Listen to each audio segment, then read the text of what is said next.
Welcome to Sustainability Bridges, a Eurosif podcast that aims to build bridges between policymakers, investors, academics and civil society around the theme of sustainable investment.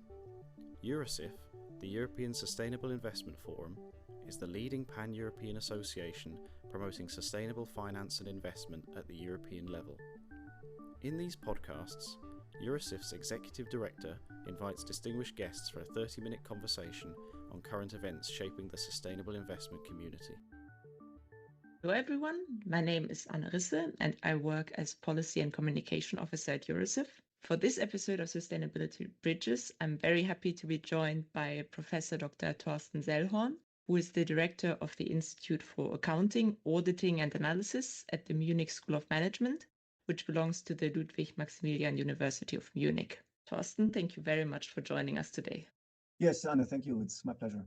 He is an expert on financial and sustainability reporting and also works on the practical application of this knowledge to policy as a member of both advisory panels to the IFRS Foundation. That's the organization behind the International Financial and Sustainability Reporting Standards, and EFRAG, which develops the European Financial and Sustainability Reporting Standards. Professor Sellhorn and his team recently conducted some very interesting research that looks at the first sustainability reports which large companies published under the new European Corporate Sustainability Reporting Directive, and he has analyzed how reports have changed with the new rules. He's also a co-founder of the Sustainability Reporting Navigator, an AI-driven platform that allows anyone to search for information in the sustainability reports of over 500 large European companies. So both of these projects are very relevant for us today, as many listeners probably know. The EU policymakers are currently discussing changes to these rules, even though they're still relatively new, under the European Commission's Omnibus proposal.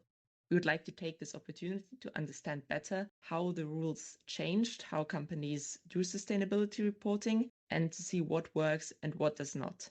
To start, for the listeners that are perhaps not so familiar with the details of sustainability reporting, can you maybe give us a brief introduction to the Corporate Sustainability Reporting Directive and the European Sustainability Reporting Standards and explain what makes them different from other frameworks that are used across the world? Absolutely. The Corporate Sustainability Reporting Directive, or CSRD, is the European Union's new rulebook for sustainability reporting. It replaces the older Non-Financial Reporting Directive, or NFRD, which had not created the desired level of sustainability-related transparency and comparability, at least in the view of the Commission. And the CSRD now features concrete and somewhat detailed reporting requirements called European Sustainability Reporting Standards, or ESRS. These were developed by EFRAG, or EFRAG, on behalf of the European Commission as so-called delegated acts.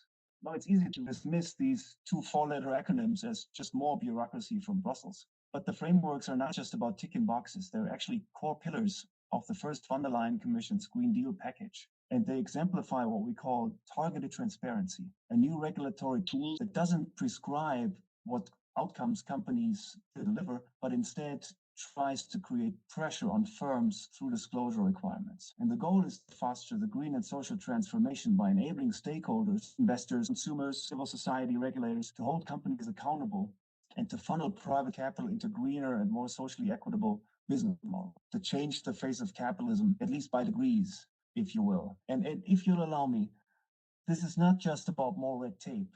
It's actually a strategic re-engineering of the information infrastructure that underpins European markets. Until now, much sustainability reporting has been voluntary, fragmented, hard to compare. Investors, policymakers, even consumers or employees have had a hard time knowing which companies are truly walking the talk and which are just greenwashing. And the CSRD and ESRS are about achieving what the NFRD, their predecessor, did not, to bring sustainability out of the PR brochure and into the boardroom, into the audit file, and onto the investor's desk, to make it measurable, reportable, and ultimately enforceable. And we all know that only what is measured also gets managed. Now, let me add one more thing. One of the most important features of the ESRS is the requirement to assess what's called double materiality.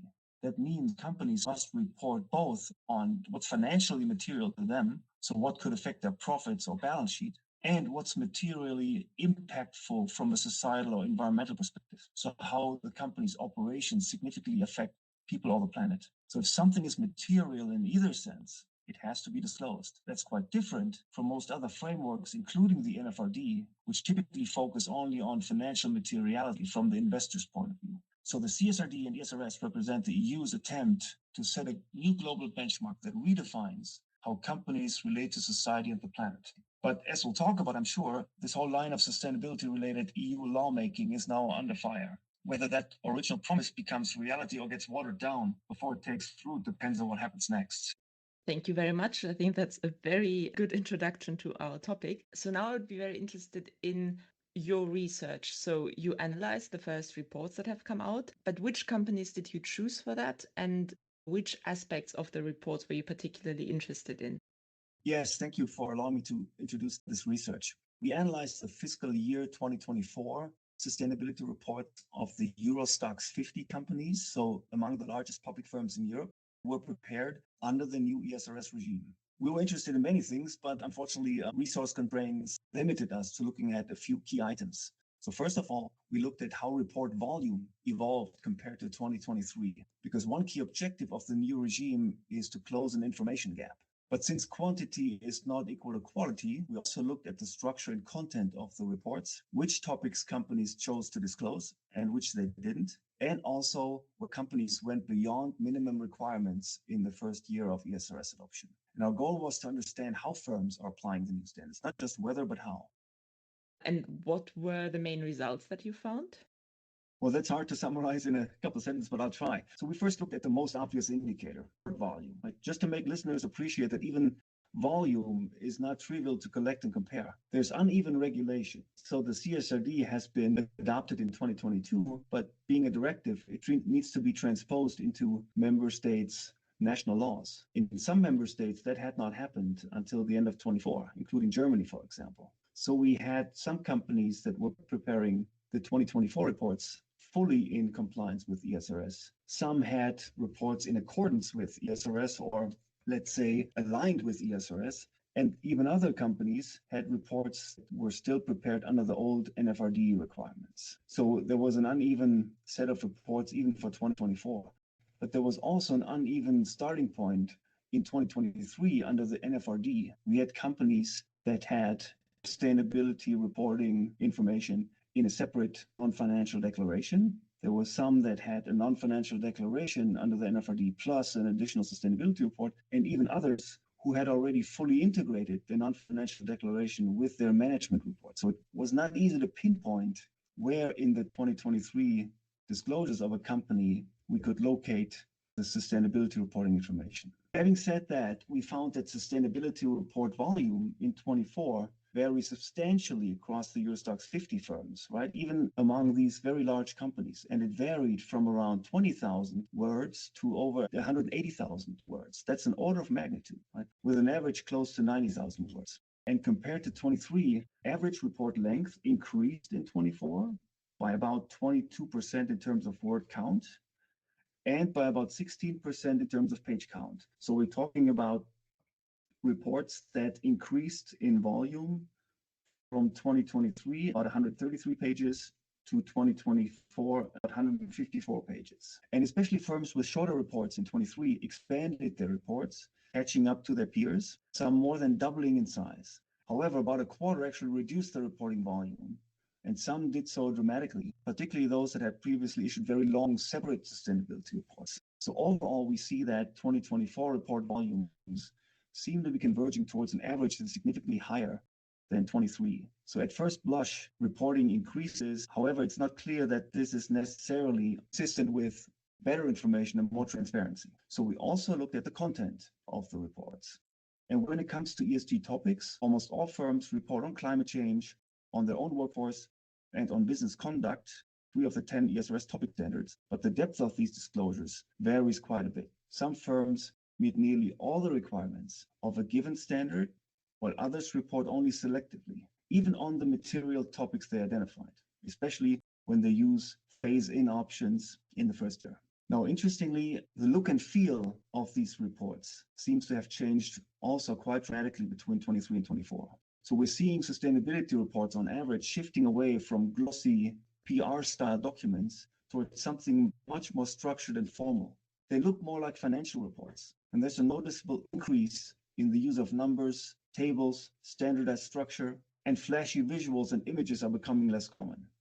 And we also see a difference in language. The language is becoming more technical and sophisticated, with a tone or sentiment that's often more cautious or even negative, like we see in financial reports. And that likely reflects a greater focus on risks and negative externalities. All in all, it's a sign that sustainability reporting is becoming more serious, more mature, and potentially, we hope, also more comparable and decision useful.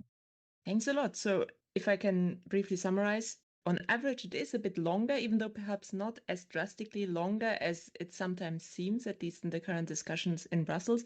But there's some convergence to the mean. So for some, it actually gets shorter. And overall, it's becoming more like financial reports. So more factual, maybe a bit more negative, less decorative images, and more structured. So in a way, it seems to fulfill the overall goal of getting closer to financial reports and being more informative. So we were also interested in your other perspective, because you also research, so you research on the one hand what companies publish in their reports, but you also have this platform that allows users to find the information in the reports of companies. Can you give us some background? Why did you make the Sustainability Reporting Navigator and who uses it? Yes, very happy to talk about that. That's my dearest pet project for the last few years. I'm very passionate about it. So we're not only studying how companies report, but we're also trying to build tools to help others make sense of those reports. So the Sustainability Reporting Navigator, or SRN that you mentioned, is an open science platform that is run jointly by Goethe University Frankfurt, the University of Cologne, and my institute at LMU Munich. And at its core, the SRN is a searchable database of currently over 500 ESRS-compliant sustainability reports, which is supported by an AI-enabled search engine. So you can browse reports, search by topic or by firm, by industry, and you can also ask our AI assistant questions about what's disclosed. And these prompts, these questions that you input into the AI engine, they will yield a text answer plus references to the pages in the PDF document from which these answers are drawn. So it allows you to not only get a first impression about the report content, but also be linked directly to where that information is sourced, which allows deeper analysis. And we've recently relaunched this platform with a new feature called My SRN. This is a personalized benchmarking hub. So for the companies that are already covered, 500 of them, it offers a customized benchmarking presentation that shows how the report compares to others, like their peers in their industry or in the Eurostoxx 50. And for researchers and investors, auditors, or anybody else, there's also full access to a dashboard that lets you explore peer comparisons for various disclosure practices, all based on the data in companies' reports. And what's exciting, we think, is that the SRN is more than a tool. It's really a collaborative research platform. Users can support surveys, structured interviews, and they can even contribute to building better AI tools for analyzing ESG disclosures. And our goal is to build the SRN into an increasingly better and more comprehensive open access resource that leverages neutral scientific evidence to help companies, policymakers, and the broader public really to navigate this fast evolving world of sustainability reporting. Now, if I may add one more thing, because this is always clearly in the back of our minds. The SRN is currently supported by funders like the German Science Foundation under a large-scale collaborative research grant called the TRR266, Accounting for Transparency, but also by the BMW Foundation, the TÜV Süd Foundation, and several accounting firms. But most of the work that we do is funded out of our own research budgets, which are notoriously limited. So we're constantly looking for resources to keep us going. So I had to get that out here on the program. So what is, of course, very interesting for us here is now you have data on what users would like to know from the sustainability reports.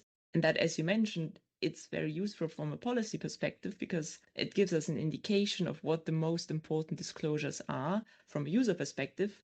So what is the type of information that users usually request? Yeah, user behavior is perhaps the most exciting data that our platform generates. We monitor and collect the thousands of user searches in our AI engine, and the results so far show that users are especially interested in greenhouse gas emissions and own workforce topics. Those are the areas that are also most widely reported by firms.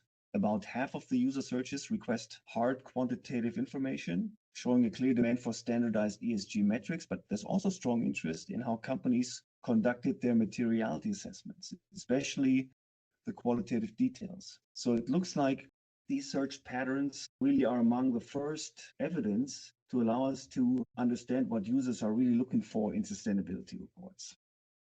Do you maybe have an explanation why some data points are less often requested?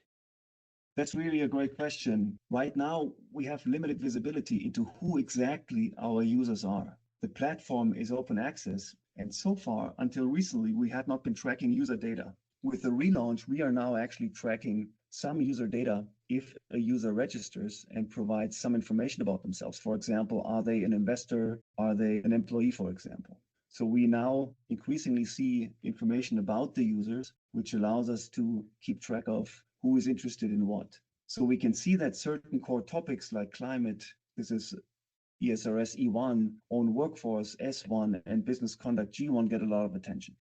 And one reason might be that these are the most commonly disclosed and universally material topics.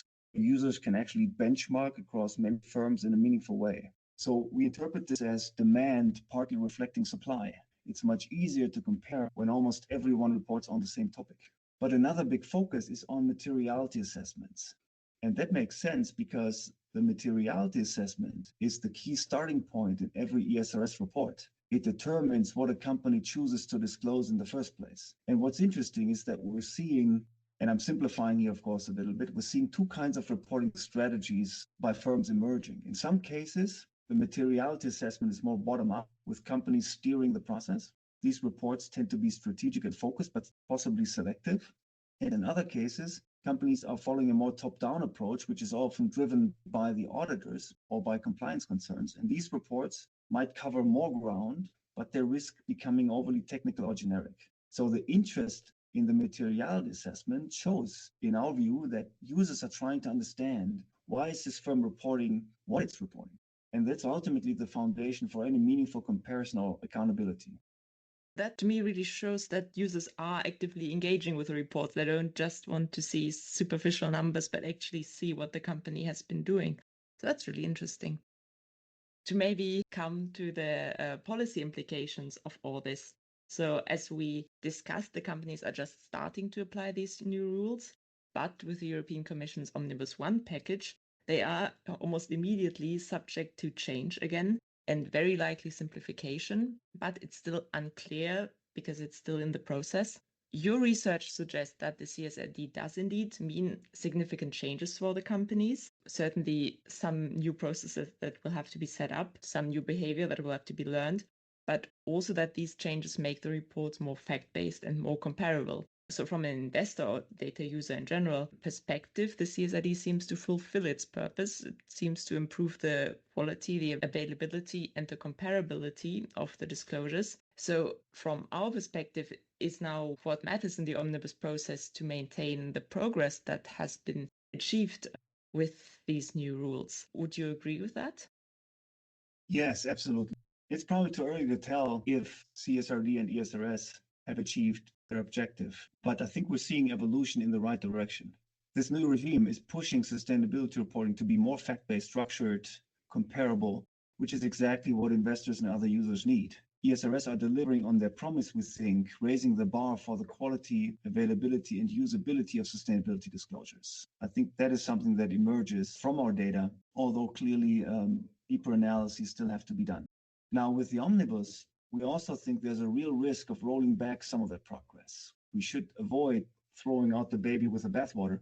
Many companies have already invested serious time and resources into aligning with the ESRS, and they and their report users are beginning to see the benefits. Drastically reversing course now, before we really understand the costs and benefits of ESRS reports, could undermine both the momentum and the credibility of this shift. And it would sink a lot of investments made in the management and transparent reporting of sustainability matters. It's also disastrous, I think, to the notion of a predictable and stable regulatory environment in the EU. And what worries me most in this whole process that we're now seeing is the immense time pressure in which it all unfolds.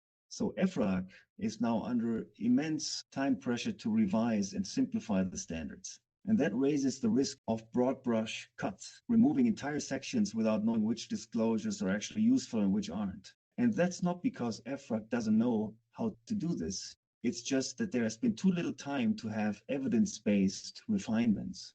And we need evidence-based refinements and not rushed revisions that might end up undermining the real progress that's already been made. Yeah, that's also our point of view. If you're punishing those companies that have really invested into the new direction, are probably the most progressive and most advanced, which is very unfortunate. And we're also worried about specifically the scope of CSRD, which is now under discussion. So that means the number of companies which would have to report according to these rules, so the European Sustainability Reporting Standards. At the moment, so with the original law as it applies, it's every company with more than 250 employees, generally speaking. But with the European Commission proposal from February, they would be reduced by 80%. So then, because they decided to only have it for companies with more than 1,000 employees, and now the discussions continue. For example, looking at the latest draft report from the jury committee, it would be even raised to 3,000 employees, or only companies over 3,000 employees. This now depends on the Council and Parliament, how this process will continue in the future. But to us, that could mean that a lot of the data would be missing, the data that investors need. And we also think that it would be a disadvantage for a large proportion of the European companies in the long run, because on the one hand, they become less attractive to investors because investors prefer companies they have data on. And secondly, because this way they wouldn't have so many incentives to really systematically go through their processes, go through their business model, and see their sustainability risks and impacts and develop policies to address them. Would you also see that? Have you discussed that type of problem? Yes, of course, we're following this very closely.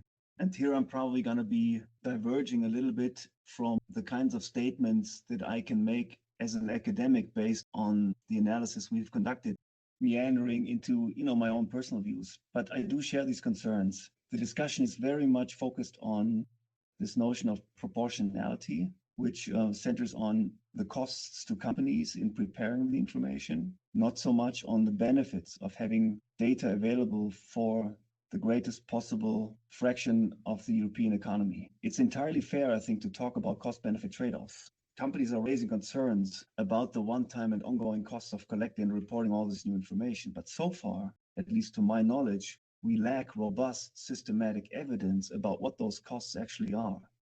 We've tried it. These are notoriously difficult to pin down, which are the incremental costs to companies of adopting ESRS.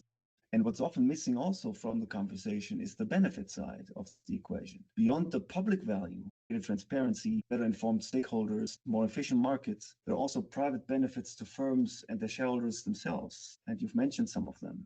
Especially for firms beyond the very largest and sophisticated ones, it could well be that this ESRS impetus can act as a wake-up call, encouraging companies to rethink their business models and take a closer look at their key dependencies and risks and opportunities when it comes to environmental and social sustainability. And let me add that, please. That's, I think, again, where the double materiality assessment really comes in. If it's applied thoughtfully and in good faith, the DMA gives companies the opportunity to focus their reporting on the topics that are truly relevant, financially and in terms of impact. No company has to report 1,000 data points. Companies with a solid grip on their sustainability exposure and footprint can limit their ESRS reporting to what key stakeholders have a legitimate right to know, and what well-run companies are already tracking internally anyway, even without regulatory pressure. So rather than being only a burden, the DMA can be a tool for prioritization and even for efficiency. And if we keep that in mind, I think this overbearing regulatory burden gets reduced automatically if companies use the DMA actively to filter out stuff that is not relevant for them or any of their stakeholders. Yes, I agree absolutely. And also something important to keep in mind when people are right now discussing how much they want to reduce the number of data points, for example, in the ESRS, which are also in parallel under review, because every number of data points is before materiality assessment. So a large number for each company would still be removed. Another proposal that we are concerned about is the so-called value chain cap. This is a rule that would potentially restrict investors or large companies from asking for detailed sustainability data from all companies that are too small to be included in the CSRD. And the idea here is to reduce the reporting burden on small and medium-sized companies. But to us, this can be problematic because the only information you can then request would be the information that's included in a very basic ESG questionnaire, the so-called VSME. Do you have any comments on this? Yeah, I probably should have some. I think the value chain cap is definitely something to watch closely. I mean, it aims to protect SMEs from this trickle-down effect of being overwhelmed by data requests that weren't originally meant for them to comply with, and that's understandable. But again, that's why the double materiality assessment remains so important. It can act as a kind of filter, ensuring that companies only collect and report sustainability data when it's actually material. So ideally, the value chain data request should be targeted and not blanket questionnaires from companies to their suppliers. So the more rigorously, the more targetedly companies that still comply with full ESRS conduct their DMA, the fewer data requests they will also have from their value chain partners. And there are also promising approaches where large firms actively support their suppliers in generating the required data. And they've done this long before ESRS came along. This happens, for example, through shared protocols, digital tools, or even direct investments in the value chain partners' reporting capacities. Those kinds of partnerships are more efficient than just pushing the burden downstream. And frankly, I think we'd make a lot more progress if we focused on the companies that form the very beginning of the value chain, the primary producers, oil, gas, metals, agriculture. If those companies were to generate reliable product-level data like carbon footprints or water use, that information could then be passed down the value chain and reused by others. And the same applies to other ESG indicators. So if we get the very few, relatively speaking, primary producers to provide reliable data, much of the problem would be solved. So yes, the value chain cap might help avoid excessive pressure on SMEs, but we shouldn't lose sight of the bigger picture. Supply chain transparency needs systemic solutions, not just reporting limits. Maybe as another point that I found very interesting in what you just discussed is that the most search disclosures cover a very wide range of information. So you mentioned there is a lot of interest in impact materiality, so not just financial materiality, really the impact the company has on the environment or on people. And in terms of topic, it's also not only climate, even if you mentioned that this is very important to people, but also social and governance aspects. And people are interested in quantitative information, so for example, the amount of emissions produced, but also narrative information, so for example, how the double materiality assessment was conducted. So all the information that provides context. I think this is very interesting to know because now policymakers are looking for places to cut, but this implies, as you said, that this very broad brush approach wouldn't work, but that you really have to look into the details. So, for example, saying only focus on climate would not work at all, even just looking at the kinds of data people are interested in. Would you agree? Yeah, I mean, it's really not an easy task to decide how to curate the current range of ESRS topics down to the data point level. So we're really at an early stage, but what we see in the search data on our platform is, probably three things. It's not just about financial risk. People also want to know how a company affects the planet and society. So they're interested in impacts, not merely in how sustainability issues affect the bottom line. We also see a relative breadth of topics being searched. Yes, climate dominates, workforce dominates, but there are also other social and governance questions and environmental questions that pop up frequently. So the appetite is broad, and it's not clear, at least from our data, that there are some entire areas of ESRS that nobody cares about. And when it comes to what people are looking for in terms of the type of information, they look for hard metrics, yes, tons of CO2 emissions, pay gap percentages, and so on. But just as often, they also look for qualitative context that explains the story behind the numbers. So we should not rush to the conclusion that let's just keep the quantitative metrics and do away with all the explanatory narrative. That probably also isn't going to please everybody. But given that breadth of ESRS, the current push to slash and simplify is understandable, but it's risky to start hacking away whole sections just because reporting costs are high, or, as companies often say, nobody reads this stuff. Those claims that companies sometimes make, I'm not saying they're always self-serving, but they often come without hard evidence to support them. We ask ourselves, what should guide the scissors, so to speak? As academics, we think something like a cost-benefit filter should be applied. So keep the requirements that deliver clear value to stakeholders in terms of making their decisions better, and cut the ones with the weakest evidence of actual use or usefulness. And the catch is, though, that we don't yet have robust stakeholder-level data on which disclosures pass that test. Initiatives like ours with the Sustainability Reporting Navigator are trying to gather exactly that information, but serious data collection takes time. And until we have that data, broad brush cuts feel short-sighted. The smarter move, we think, absent detailed data on cost-benefit relations, could involve a couple of ideas. First of all, one could specify the DMA requirements more. How firms should, for example, engage with their stakeholders to figure out what the stakeholders consider material. This will likely be highly similar within industries. So within the car industry, let's say, stakeholders are probably going to be interested in similar things. So the decision in the Omnibus process to scrap the sector-specific standards seems surprising to me. I think sets of sector-specific disclosure requirements could act as a starting point or a rebuttable presumption for the DMA. That doesn't mean that sector-specific requirements should be layered on top of what we already have, but there could be a sector-specific set of requirements that companies should start with, and then have to argue why some of these disclosures may not be relevant or why some others might have to be added. But they would simplify the DMA by providing a tangible starting point.